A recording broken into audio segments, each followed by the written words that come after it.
So today we're going to talk about just wrapping up the end of 2016-17 with accountability and assessments, and then we're going to look ahead for the upcoming school year assessment update, and then we'll talk about some communication support and trainings that are coming up. So our month-by-month checklist will be released next month for the 2017-2018 school year. It will have a lot of the same things in it, so different structures for communication, accessibility and accommodations information, assessment prep and deadlines, and then accountability and report deadlines as well. So it'll be a similar structure as last year, but that will be released on the August call.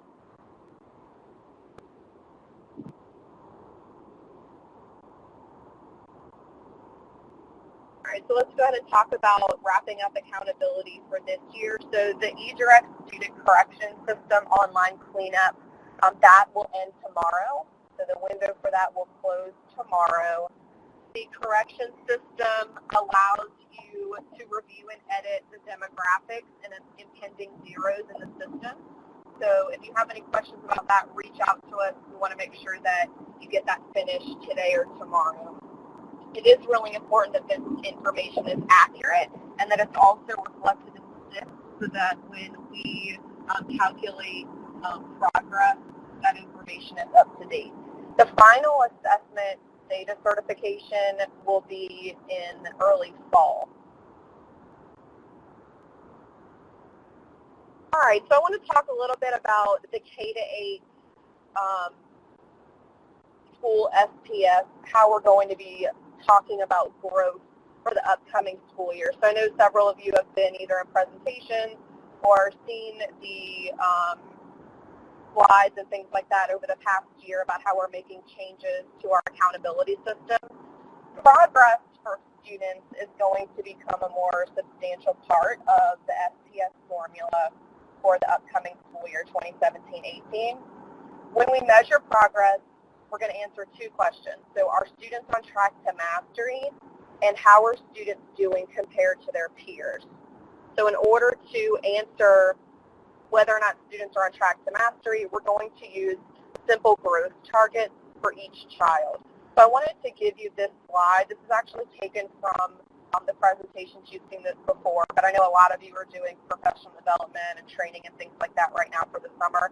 So I thought this would be the best one for you to show when you're talking to principals and other district level administrators. So the first question, again, is are students achieving mastery? Are they on track? The second one is, are students growing compared to their peers?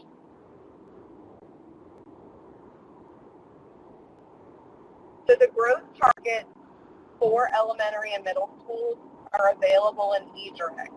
There's also a frequently asked questions document that explains the targets that's located in there, as well as in the accountability library. The high school targets will be available in fall. So the file includes the annual targets for all students. That'll be used in a two-step process to determine the points in the new progress index for K-8 schools. And the new index will replace the progress points that will be used for the last time for the 2016-2017 performance scores. If you want to see the whole presentation on the formula, you can access it by the link at the bottom of the screen.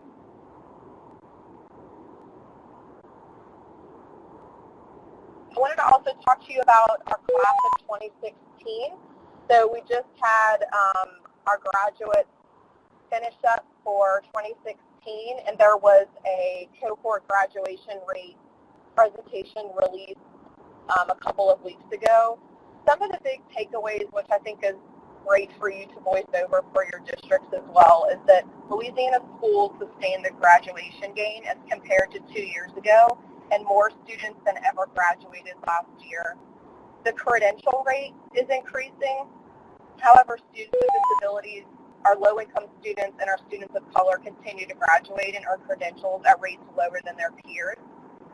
A staggering 7,000 more students completed the free application for federal student aid in 2016 than in 2013, which affords them greater access to post-secondary education and training.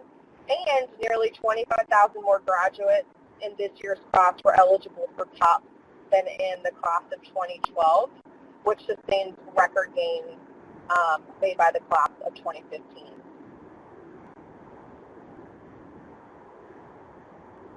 Let's talk about English learners and accountability.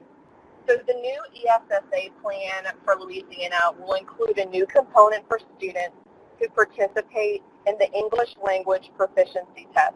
So this test is the new assessment for what we used to call ELSA, which was for students measuring their proficiency of the English language. We will now have a new assessment since we've adopted new standards that is called the English language proficiency test. The growth students make on the test will be converted to an index score that will be added to the state grade level assessment index scores for each participating student. The index formula will be approved by Bessie following review of the results from the first administration of the new assessment, which will be in spring 2018.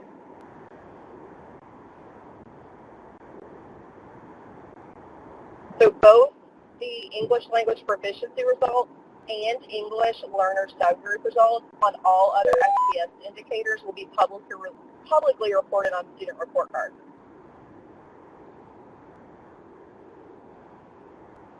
I'm sorry, school report cards. The next slide shows a couple things. So as in prior years, English language students are required to participate in all LEAP 2025 content assessments regardless of first enrollment in a U.S. school. So in the first year, we have Accountability Code 81, which can be applied to the tests that are taken, which will exclude the scores earned by the student in the SPS Assessment Index. In the second year, those student scores from the first and second years of LEAP 2025 content assessments will be used in the new Progress Index to award growth in the same way that growth is measured for all students, so growth to mastery or BAM. And then in the third year, EL student scores will be included in all of the SPS assessment indices.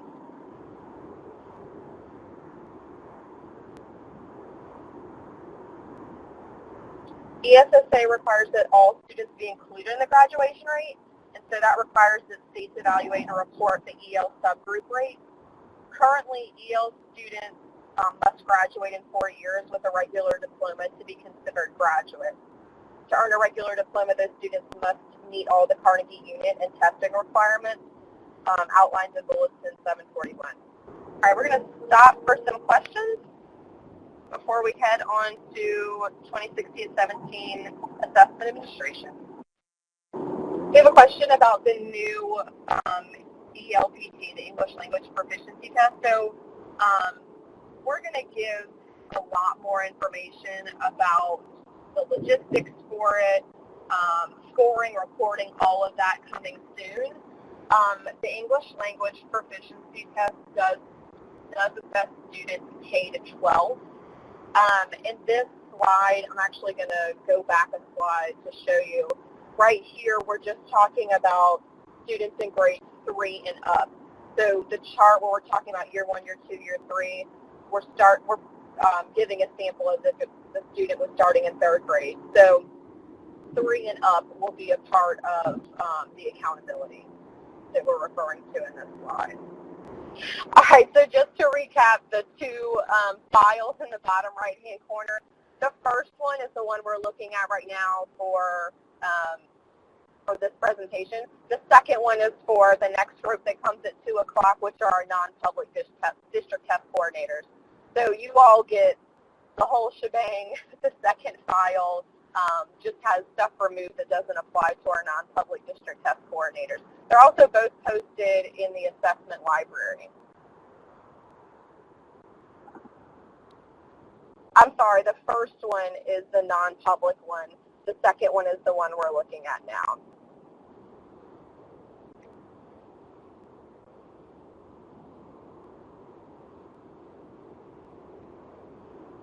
All right, let's go ahead and talk about 2016-17 reporting timeline. So you all have seen this slide before. Just wanted to recap things that are coming up. So currently online cleanup is in progress. It ends tomorrow. Our state and school system level results will be reported on the LDOE website this week. ACT results will be coming through the FTP. AP results will be in early August through the FTP, and then our LEAP social studies results will be released in early fall, but that will be through eDirect.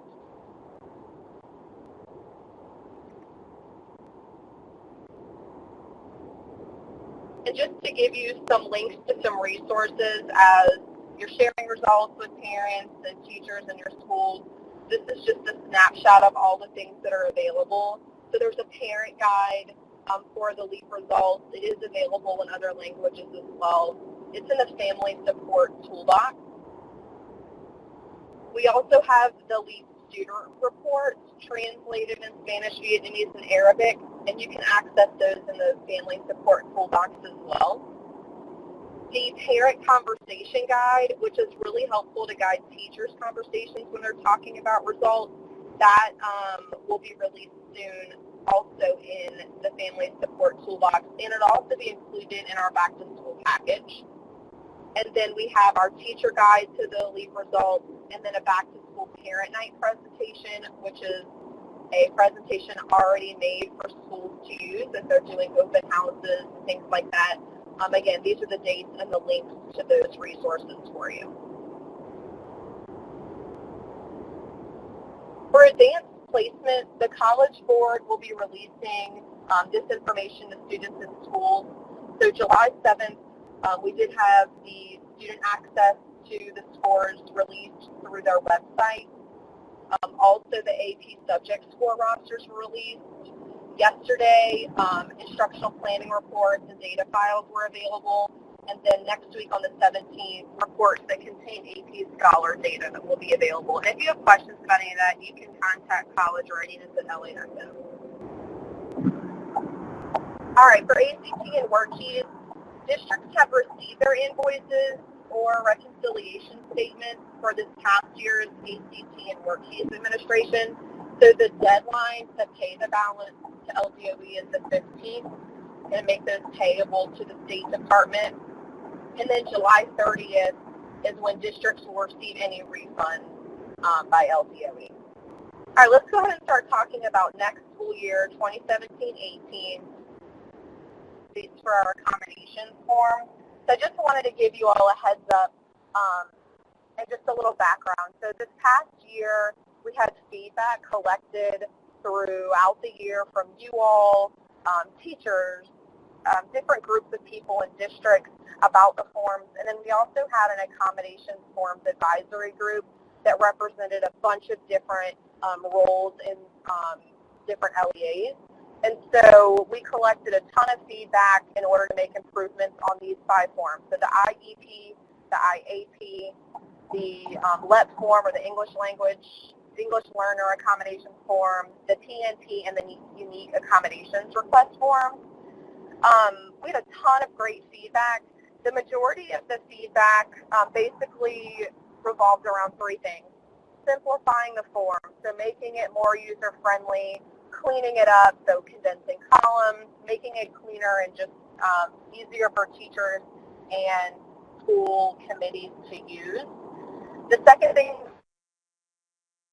by removing things that were unnecessary, so things that were, we had duplicate accommodations, our access for all features, which are not accommodations, but remained on those forms for the past couple of years just as a transition, and things that were not necessary to actually have in a form. The third thing was just to have clean, consistent formatting across all of these forms. And so we are in the process of updating all of these forms, and more information about how we're going to roll out these new forms over the next year will be provided later. But I just wanted to give you a heads up that the feedback has been collected, and we are continuing to digest it and talk about how to improve it. We just had so many great things. We want to make sure that when we do release these things, we do it right and that it works for districts and it makes sense for kids. So In the next month or so, we'll give you more information about how these will be released.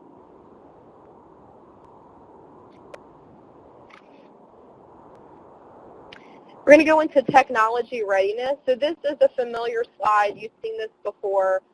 We've done this for the past couple of years. Districts will be able to indicate paper-based or computer-based administrations for grades 3 and 4 assessments. So this chart can help you and your district guide your decision-making process. You as the district test coordinator will be the one that goes in eDirect to select online or paper for each school and each grade under the materials tab in eDirect. And you'll have the entire month of August to do this. So we've moved this up a few months to help you with planning and guiding teachers.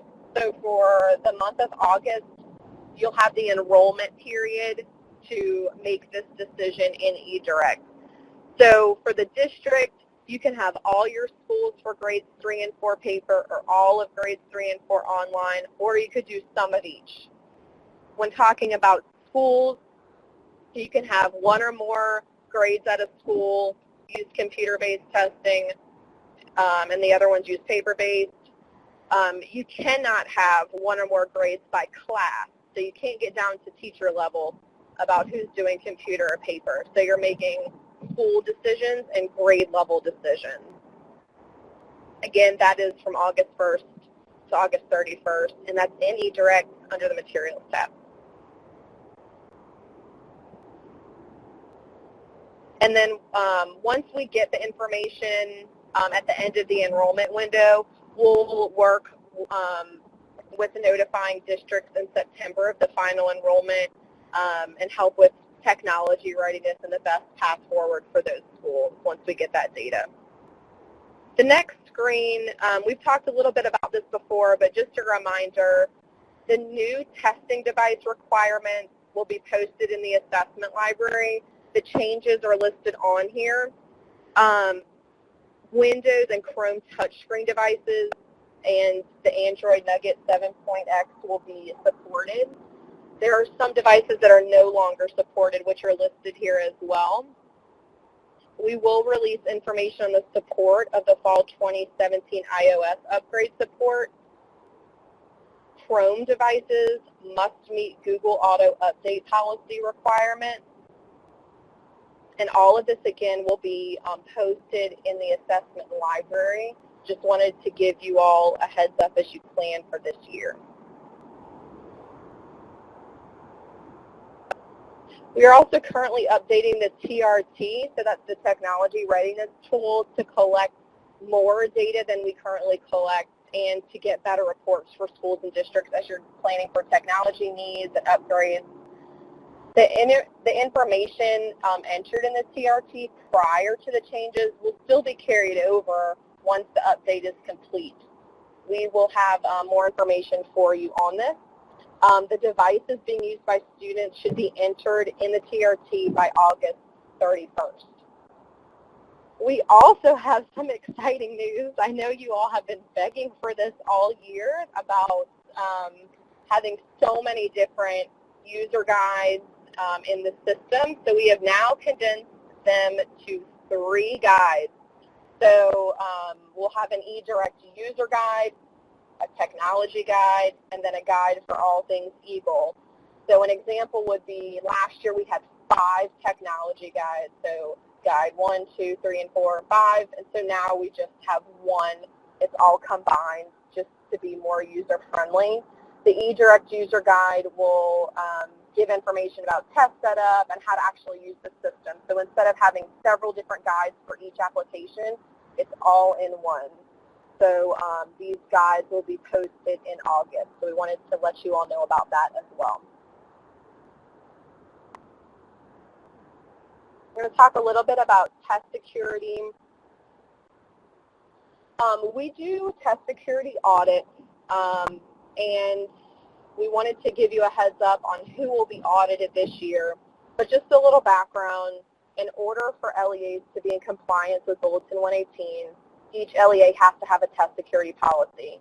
they should have this policy accessible and available at all times. So for example, if a monitor comes, you'd want that available. You'd want your school test coordinators to have it available so that they know that they are implementing that policy and that they're meeting the requirements that your district has set forth. For 2017-18, we are only requiring these types of LEAs to submit the test security policy. So if you're a new LEA participating in statewide assessments, if you're an LEA that experienced a break of 1 or more years in participation, if you're an LEA that's involved in the monitoring or audit process, or if you want to voluntarily submit your test security policy, you can do that as well. So once those are submitted, they are due on August 31st. We will review those policies and provide feedback for you all so that you can improve your plan. There is a checklist that's linked here too. We are going to use the same one, so we wanted to give it to you as well just so you can kind of use that as an overview as you're looking through your policy. And when you submit your policy, if you're one of the people listed on this list, you'll submit it to assessment@la.gov, and the deadline for that is August 31st. All right, I'm going to keep going because I don't see any questions, but if you do, please type them in the Q&A box. I want to talk to you a little bit about our non-summative tests and test security for them. So our non-summative, that's our Elite 360. We're talking about diagnostics, interims, our Elite practice tests. For the non-summative test security, we wanted to just go over some of the things that are already going to be listed on the materials that you will see.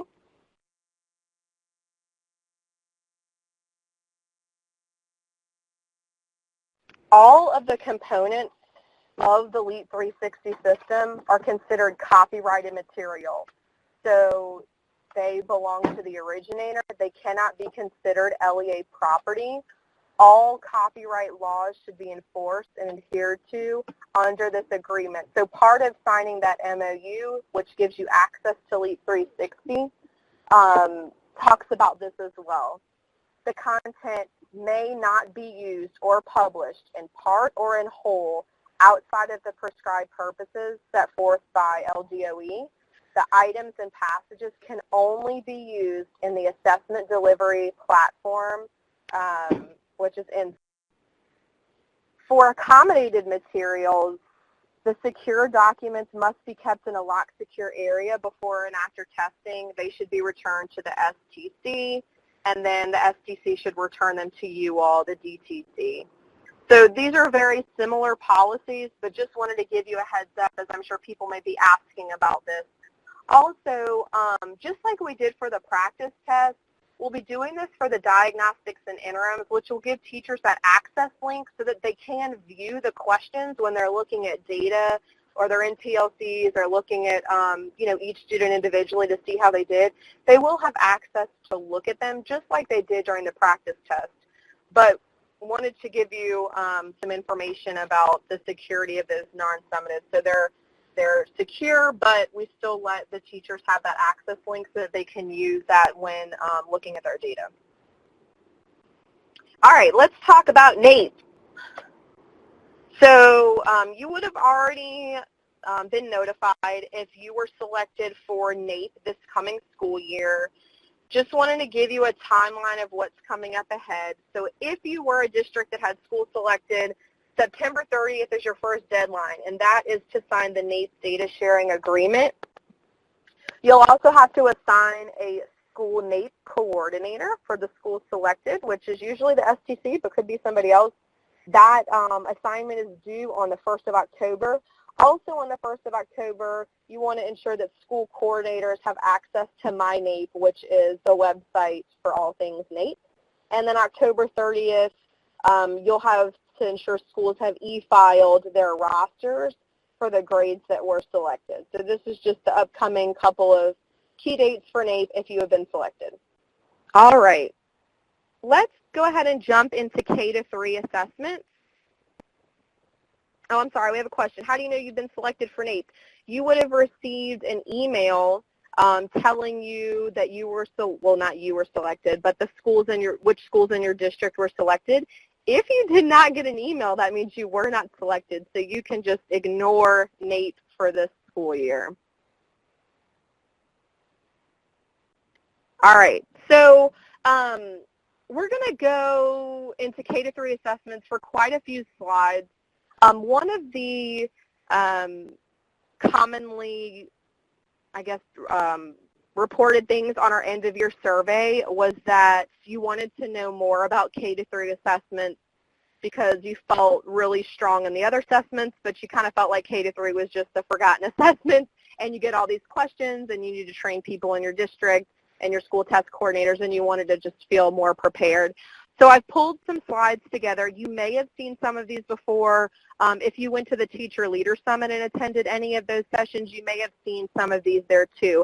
But I really wanted you all to kind of have a little dive into this to prepare you for the school year. So, and some of these things you may have already done because there were deadlines that have already happened. So on your screen right now, if you haven't seen this before, this is what the graphic we use when we're talking about our vision for early childhood instruction. So at the root of Louisiana believes is the unifying theory that an effective teacher is the most critical component of academic success. So teachers are the most effective when they have access to high-quality, standards-based curriculum, ongoing professional development, and data from a focused set of standards-aligned assessments. And so that's what we think of when we're looking at this graphic. So the PD, the standards and curriculum, and the assessment. So to implement sound assessment practices, that includes screening and diagnostic measures, formative assessments that are embedded throughout the year in whatever curriculum and instruction is going on in the classroom, providing those rigorous instructional materials to classrooms, which would be like Tier 1 curriculum or guidebooks, and then the high-quality professional development in order for them to implement these assessments and the standards.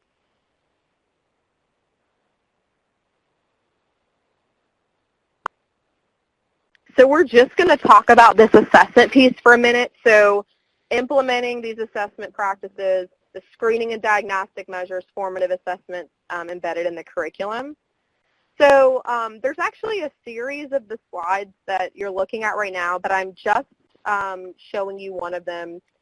All of our kids are screened at the beginning of the school year using an approved screener from a list that was provided a couple months ago. Districts had to choose which one they were going to use for K-3 literacy, and they used that screener in the fall as a tool to help them plan for the upcoming school year, interventions, enrichment, things like that.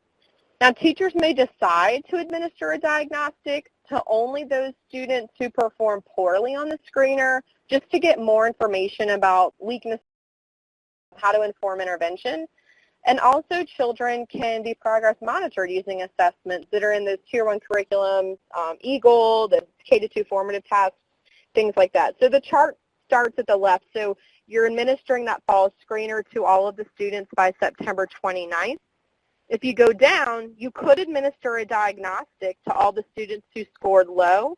Or if you go to the right, you're going to progress monitor throughout the year to all of the kids. If you decide to administer a diagnostic, those are the kids that you're going to provide intervention, extra support to based on the data from that diagnostic.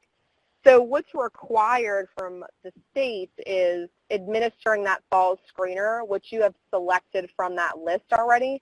You submitted your choice in a survey link a few months ago, and that is to be administered by September 29th. I want to show you how to access this information. So if you're going to the State Department website and you want to access the early childhood assessment, so we're really talking about two things. The KEA, which is the kindergarten entry assessment, and then the K-3 literacy assessment guidance. So there's two things that we do for K-3. So when you go to the website, you're going to click on that district and school support toolbox. Once you get there, there's a link under assessment resources that says kindergarten entry assessment and K-3 literacy assessment guide. Once you click that, you're going to see the guide. The guide is just a couple pages. It's very short and sweet, but it gives you the information you need. So it talks about the screening that's required. Diagnostic, progress monitoring, and outcome assessments are not required, but it gives you that information in there if you want to incorporate that in the practices in your district and in your school. So for the for the administration and reporting, for the KEA, there's 3 choices that districts could choose from. The first one was TS Gold, DRDP, and DSC. As a reminder, this is the last year of DSC, so we know most of our districts are not using that anymore because this is the last year of it. It just doesn't exist. So we have DRDP and TS Gold listed on there as well. So this is for first-time kindergarten students, and you'll administer that and report it by September 29th. For K-3 literacy, there is a list of the K-3 literacy assessments that districts could choose from, and that's for our K-1, 2, and 3 students, and that begins a week after the start of school to assess, and then the reporting deadline is the same. It's September 29th.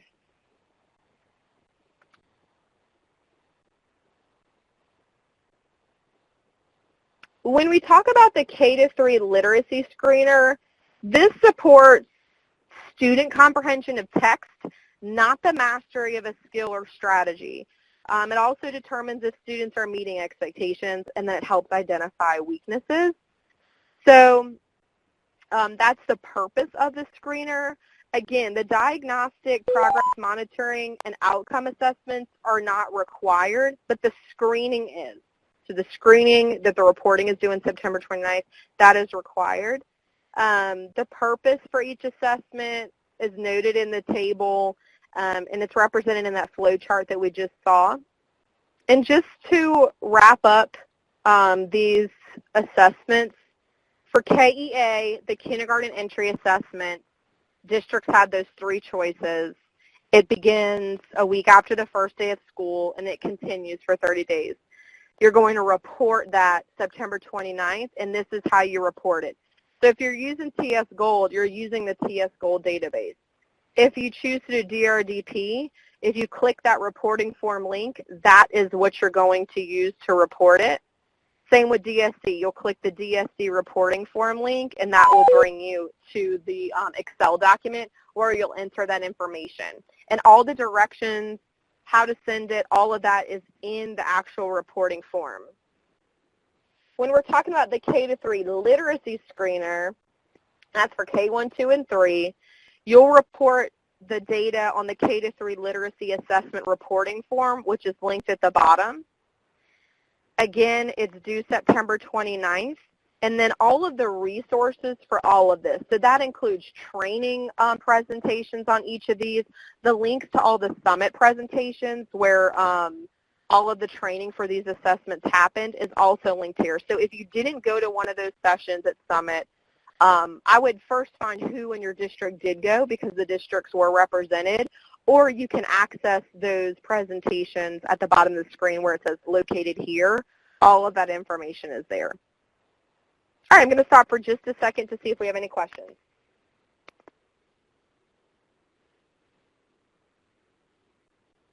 All right, we have someone saying the audio is not working. If you can hear me, can you raise your hand just so I can check to make sure that's all? Okay, good. All right. Thank you. All right, I don't see any other questions. So we're going to go ahead and jump into LEAP 360. So I wanted to give you all a few key dates. Remember, LEAP 360 includes our non-summative assessments, diagnostics, and interims. Depending on when the MOU was received is when you'll have access to this in the system. So managing users for this will depend on that. So once you have access as a user, you can start assigning permissions to people. Test setup is open in the system, but we are doing those sessions at the end of July on test setup. We'll also go through that again in the August call. Keep in mind that the diagnostics and interims, we have recommended windows, but these are available for you to administer whenever you would like, whenever is best for your district and your schools. The test setup is almost identical to test setup for any other test. So if you feel comfortable going around and exploring in there, feel free to do that. If you want to wait until the sessions at the end of July that we're doing in person, you can wait till then, but it is very similar. And that was one of the main focuses we had, was to keep things consistent and aligned so it didn't feel new. Those district trainings and school trainings begin on July 26th, and they're 4 places throughout the state. Remember, the school trainings, that is going to be for users of the assessment. So teachers, principals, instructional specialists who are going to be using it and the data that goes with it, that is going to be the key group of people that need to attend the school level one. Now remember, they're at the same time that the district one will be held. So that's the one that I'll be doing with district test coordinators, backup test coordinators. You might have academic supervisors or executive directors on a district level that might be interested in the logistics and just overview of the LEAP 360 system. That would be who needs to go to the district one. We also have the one session in between the morning and the afternoon that's geared towards goal setting. So we're talking about SLTs. How do we use this to monitor progress? How do we use this to set goals? How do we use this to see if our kids are doing what they need to do by the end of the year? So if you're interested in that, principals would be a good group of people to go to this, assistant principals. Anyone who uses Compass to assess or support teachers in goal setting would be good to go to that one. The additional materials window will be open July 26th. So if you want to start ordering Braille communication assistant scripts for those students who have that accommodation, you could do that on the 26th. And then the administration of it is a district decision, and it's recommended to do in August. I do want to remind you, because I know so many of you were really excited about this, is last year we had different file layouts in the system. Beginning this year for our non-summatives, we have a file layout that is going to include accommodations. So let me back up for just a second. When you are doing your test setup for diagnostics, you'll have a file layout. You will need to complete that file layout to upload your students. We heard very loud and clear that districts wanted to be able to do this themselves at any time to make sure they have the most accurate, up-to-date information, and so you all will be able to do this.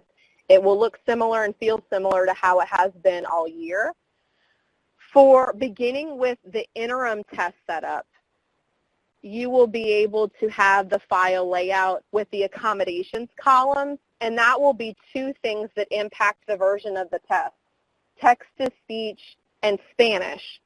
So all of the other accommodations don't impact the form of the test, but if a kid has text-to-speech or if a kid has Spanish, they'll have a different version pop up, and so that's important that it's in the system. So that file layout will be provided to you, so you can just upload that for each interim. You don't have to create a new file, and you'll have the accommodations, which means STCs aren't manually entering them, and STCs or data system people or whoever does it in your district can upload the same identical file or an updated file for the interims and for practice tests. So it's going to be a lot easier and have more things that are helpful for you. These are the dates for the tour. Again, the district and school leadership sessions. You can register on WisdomWare. Say that 5 times fast. Register on WisdomWare. And we'll start those on July 26th. All right, let's talk about 2017-2018 assessments. So we're talking about the upcoming school year. And we're going to talk a little about ACT and work keys. So we do have a couple, well, I say a couple, we have quite a few new district test coordinators and some people who asked if they could have more general information about ACT in the survey, and so we wanted to provide that for you. So every student must take the ACT for accountability. It's not part of a graduation requirement, but it is for accountability. 11th grade students and then any 12th grade students that don't have an ACT score on record must take it before graduation. This coming school year, the ACT will be available in both paper and online formats to all districts. So we had about 20 LEAs that used ACT online last year and loved it, and so we are offering it to everyone in the state this year, and I'll tell you a little bit about that in a second. We will provide districts with a file or a list called ACT Match, ACT No Match list, and you'll get that in November and in March that will assist you in identifying the kids that need to take ACT. We pay for all 11th grade students and then any 12th grade student that's taking it for the first time. Accommodations are approved by ACT. So this is a step that the school or district would need to do for that student to get accommodations for ACT. We do not have anything to do with accommodations as far as ACT. ACT is a national company. They are a national test, and so they have their own requirements for that. There are two systems for ACT. One is called PA Next, which stands for Pearson Access Next, and then TAA, which is the Test Accessibility and Accommodation System, and this helps you prepare for the administration of it. So PA Next is where you place the orders, you enroll students, the DTC, the STC can access this. TAA is only when you apply for accommodations for those students, and ACT will either approve them or not approve them.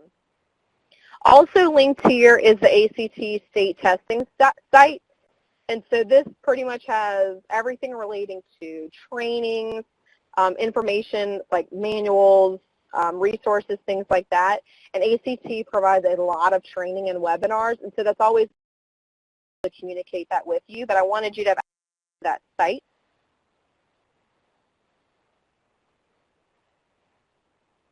And then for the ACT online, something to start thinking about, it will be available to Louisiana in paper and online. This is when the windows would be. So these are on the assessment calendar. One of the great things about doing it online is it's not just one day. So if you take it on paper, you just have that one day to take it. ACT online provides a window to give you more flexibility with scheduling. There's also a makeup window as well.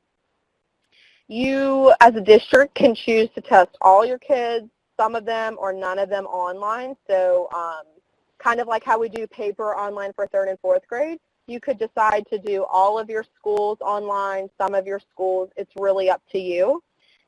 There are some technical checks to ensure that the ACT tests are compatible and security measures are met, and we'll provide you that information later.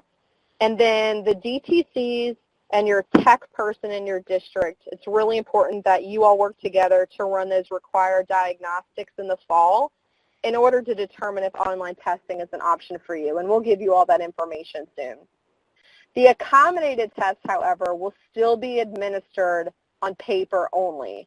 So if you have students who have approved ACT accommodations, they'll take the paper version.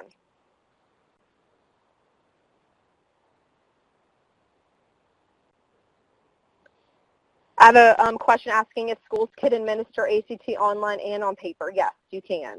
And we'll provide you, you know, the information here about the technical checks, what kinds of diagnostics have to be run. ACT has a really great reference sheet that tells us, you know, what needs to be done at each site. But I would definitely be thinking about this, you know, from a DTC standpoint. How would this help me with flexibility and scheduling? You know, all of our tests are online, but then we give this ACT on paper. Like, does that impact students? How do we want to, you know, make this a little bit more consistent for our kids? And that's totally up to you. If you want to brainstorm ideas or talk about it, feel free to call or email us. But we wanted to get you thinking about this option for the next school year.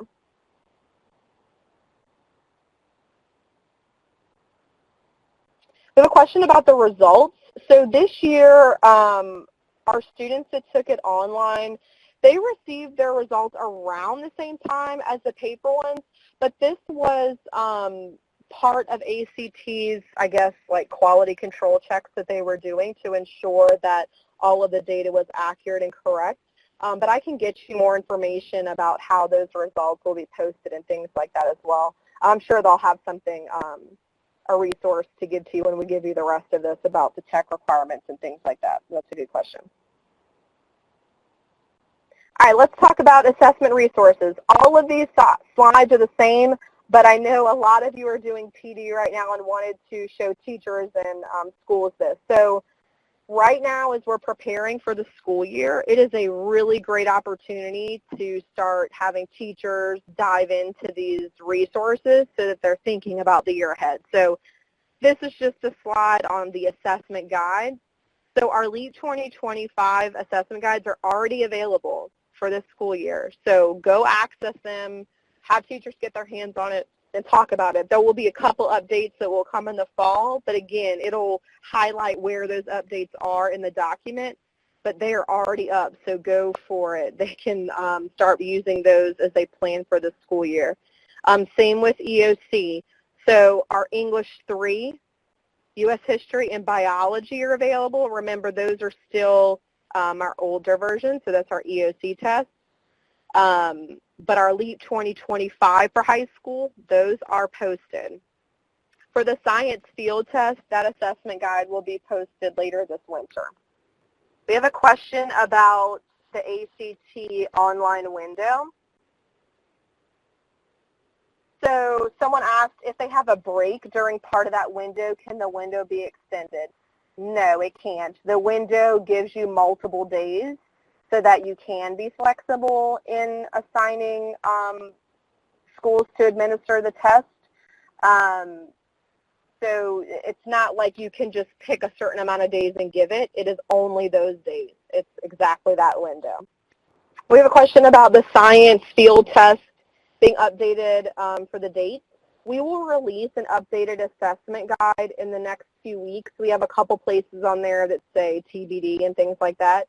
So that will be updated, like the names of the new assessments. So like instead of the English language assessment, it'll say English language proficiency test. Those kind of like minor updates will be made. But yes, the science field test information will be on there as well. We have a question about the growth to mastery. I think I am understanding this question correctly. If not, I can call you. The question is about moving students to mastery and then the grade they're in. So the growth to mastery targets are basically the points that students would have to grow each year in order to have mastery by 8th grade. So you would need to take the amount of points that the student needs and then divide it by the number of years they have left. So if they're in 3rd grade and they need 50 more points to get to mastery by 8th grade, that's 5 years. So you would take 50 points divided by 5, and that's 10 points each year they would need to grow in order to be mastery by 8th grade. Now for high school, there's only 2 grades that we do our assessments on, so algebra and geometry. So it would be by 10th grade. It wouldn't be by the end of high school. I hope that answers your question. If not, we will talk. Question about Law 1. So for Law 1, as you know, we've adopted new science standards. So we are in the process of creating a new science assessment. So we will still have the Law 1 science, but for the ELA and math, we'll have the new assessment for that, which will be called LEAP Connect. So students who take the LEAP Connect for ELA and math will take, well, if it applies, depending on what grade they're in, they'll take the Law 1 science. And that will be updated on the assessment calendar as well. All right. The next slide shows the practice test information. So again, these slides are not new. I just wanted you all to have them again as you're planning PD before teachers get back or students get back, really, to help them. So The practice test information is in the practice test library on our website. So we're talking about answer keys, the accommodated forms from last year. All of those resources are in there. So they have not gone away. Keep accessing them. And the practice tests, again, will be available all year for you to use as your district decides. And here's some more of those resources. So again, that quick start guide, the educator scoring guide, all of those things are still available. And then the webinars that we did last year on the practice test are still up as well. So if you're new, or if you have schools that are new or teachers that are new to using it, this would be a really good place for them to kind of jump in and hear about it. OTTs are available, and then we have more that are being updated and released. Again, the online tools training are really, really important for kids and teachers to get their hands on, along with the tutorials so that they are familiar with the system. But again, Leap 360 is going to be another way that students and teachers are getting their hands on it. It's going to provide them more access, more experience with the system. Again, it's all the same tools and features, so the more experience, the better.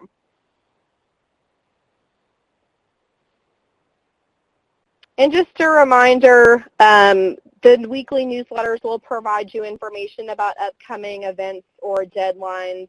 We will resume our weekly office hour calls in August, but this is the only call we have for July. Our assessment and accountability libraries have resources for you as well. And as always, you can reach us by calling us, don't call assessment@la.gov. If you call the assessment hotline or email us at assessment@la.gov. And then just a few next steps. So this month, remember, depending on when you turned in your MOU for Leap 360, manage users and test setup will be available for you. The online correction system window closes tomorrow. The deadline to pay your invoice for ACT and WorkKeys is the 15th.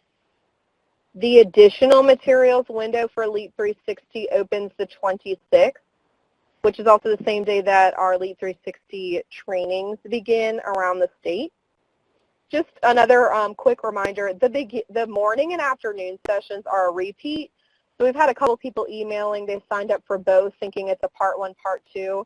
It's not. I don't want you to be surprised when you get there and we're saying the same thing in the afternoon. They are a repeat. So if you go to one, you don't need to go to the other. And then July 31st is when the summer EOC rescore requests are due. Our next monthly call will be on August 15th at 1 p.m. As always, if you have any questions, email us, call us. We'd be happy to help. I'll stay on another minute or so to see if anyone has any questions, but I don't see any right now. If not, if you want to jump off, feel free. Have a great rest of the day, and I'll see you next month.